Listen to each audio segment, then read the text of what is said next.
Alam nyo ba na ang Setio nagpana ay lugar ng mga Aeta? Kaya naging nagpana ang naging pangalan ng kanilang village dahil ang pangunahing hanap buhay ng mga dating Aeta ay pangangaso at gumagamit sila ng pana para sa kanilang magiging target na hayop sa kagubatan. Paglipas ng panahon ay unti-unting nagbago ang kanilang buhay dahil nang madiskobre ang kanilang lugar ng isang mayaman na Amerikano ay tinulungan ang mga kabataan na makapag-aral. At alam nyo ba na ang mga dating Aeta ay magagaling manggamot? Dahil sa lakas ng appeal ng mga Aeta, mayroon isang Amerikana na nagpalahi lang at after manganak, umuwi din ng Amerika. Sa ngayon, karamihan sa kanila ay umasinso na ang buhay at iilan na lang sa kanila ang nangangaso sa kagubatan.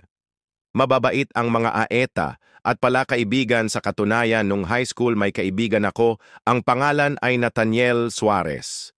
Subukan niyong dumayo sa Nagpana Falls dahil mga Aeta talaga ang may-ari nito. Pa-confirm pala kung may mali sa kwento ko tungkol sa mga katutubong Aeta. Maraming salamat po.